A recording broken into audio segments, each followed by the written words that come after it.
ఇక పాల అవసరం ఎట్లుంటుందిలా మనకు పొద్దున లేస్తే చాయ్ కాఫీ చిన్న పోరగన్లకైతే పాలు అనుకుంటా పాల సుట్టే తిరుగుతుంది సగం పొద్దు.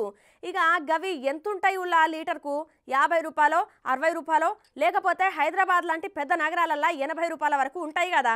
కానీ నేను ఇప్పుడు చూపెట్టే పాలు ఏకంగా వేలల్లనే ఉన్నది. పోర్రి చూడుర్రు ఒకసారి.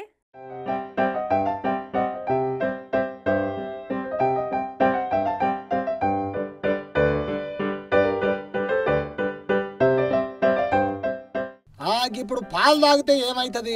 ఆరోగ్యానికి మంచిది. మరి గాడిద పాలు తాగితే మనుషులకు ఉన్న కొన్ని రోగాలు చిటుక్కున మాయమైతాయి అని ఎప్పటికెళ్ళో అంటుంటారు. గందుకేకి ఇప్పుడు ఆ పాలు ఎడ దొరుకుతాయో అని జనాలు ఎదురు చూస్తుంటారు. ఔషధ గుణాలున్నాయని చెప్పుకుంటున్న గాడిద పాలు ఇంటికాడికి వచ్చుడుతోనే జనాలు ఎగబడి మరీ కొనుక్కుంటారు. అయితే లీటరో అర లీటరో కాదు, జెండు బామ్ సీసల అంటే ఒక 10 ml 20 ml మోతాదులా వీటిని కొనుక్కుంటారు. గీ ముచ్చట మాకు ఎరికేరా నాయనా, మా ఊర్లో కూడా తిరుగుతుంటారు.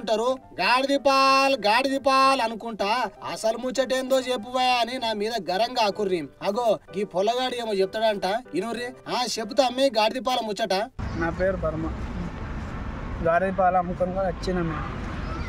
మేము ఊరు తిరగడానికి వచ్చినాం. మాది జిల్లా మా మంచిర్యాల, పెద్దపల్లి, ఇది కరీంనగర్, ఇటు పెద్దపల్లి అవతల పాలు అమ్ముకుంటాం. తమ్మే గాడిద పాలు లీటర్కి ఎంత? మాది 12,000 లీటర్ బాటిల్. దగ్గు కానీ దమ్ము కానీ మొస కానీ గురక కానీ ఆయాసం ఉబ్బసం నిమ్ము జలుబు మొస చిన్నోళ్ళు కానీ పెద్దోళ్ళు కానీ ముసలోళ్ళు కానీ అన్నింటిలో పనిచేస్తుంది. చాలా మంచిది పాలు. వామ్మనే 12,000 తమ్మే. చిన్న జెండు బామ్ సీసాలు ఇస్తారు కదా, అగో దానికి ఎంత? ఇది అయితే 300, పెద్దోళ్ళకి అయితే 400. ఇన్నరా కరీంనగర్ జిల్లాల గాడిద పాలు అమ్ముకోనికి వచ్చిరట వీళ్ళు. లీటర్ పాలకు 12,000 అంట.